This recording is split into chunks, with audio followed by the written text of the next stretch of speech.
Ah Mathieu, Papa. comment vas-tu? Surprise. Ça va?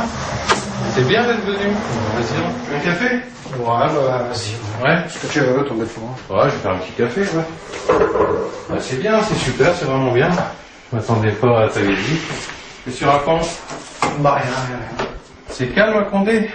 Ouais, bah comme d'hab. Ouais. Ouais, oui. Chicorée? Ouais, ce que tu veux, n'importe. T'as des nouvelles de ta sœur sinon? Ouais, bah elle est avec Lia, elle est à la maison, ouais, elle est chez moi. Bah ça va, ouais. Ouais, donc tu me disais, combien de Ramadan? Là, ça va faire aller 10 ou 11, c'est le 10e ou le 11e que je vais faire. Alors, c'était pas une crise passagère, hein, disons. Ah non, non, c'est sûr.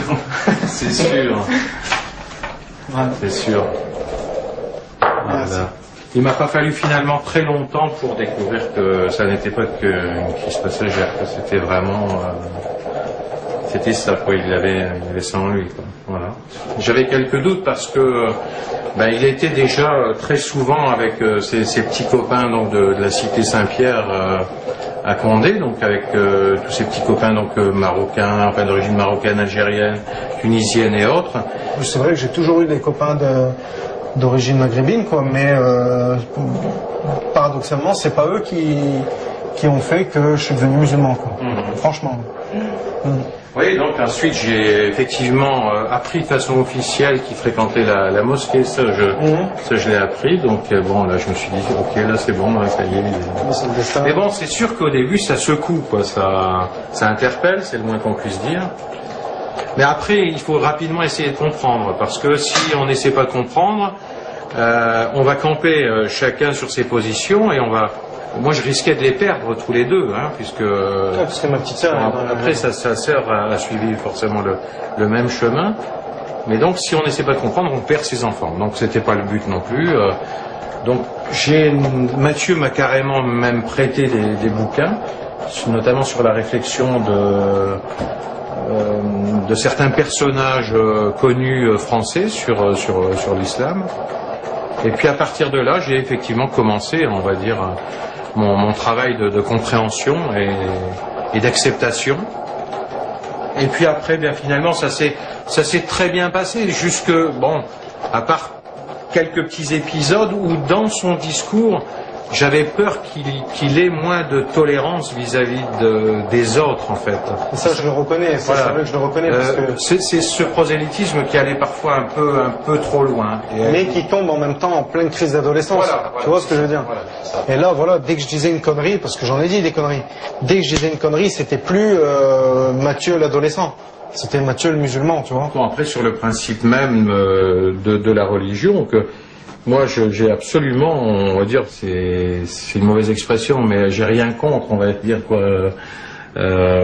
Au contraire, parce que plus j'ai essayé de comprendre, et plus je me suis aperçu que non seulement c'était, on va dire, cartésien, que c'était, enfin pas cartésien, mais que c'était cohérent, hein, voilà, que c'était cohérent, que les textes, et que c'était la vérité, parce que plus j'avance dans mon but de compréhension, et plus je m'aperçois qu'effectivement c'est la vérité, quoi, voilà. Et bon, pour l'instant, parce que il doit être trop content maintenant, parce que il a réussi, quoi.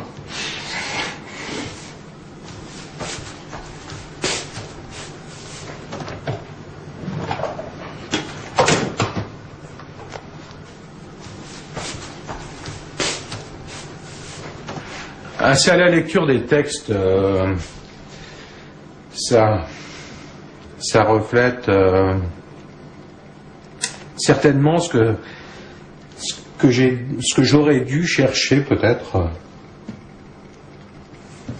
toute mon existence, en fait.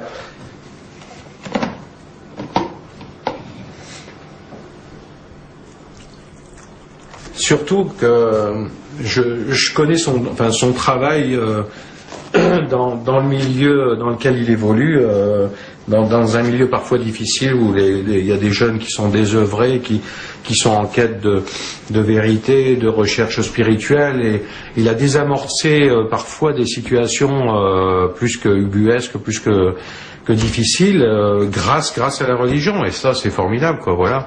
Donc là il n'y a rien à dire, quoi, c'est du respect, hein. Moi il m'a fallu attendre 53 ans pour... mais bon, il n'est jamais trop tard, hein. Ben ouais, c'est comme ça. Il n'y a rien de tard.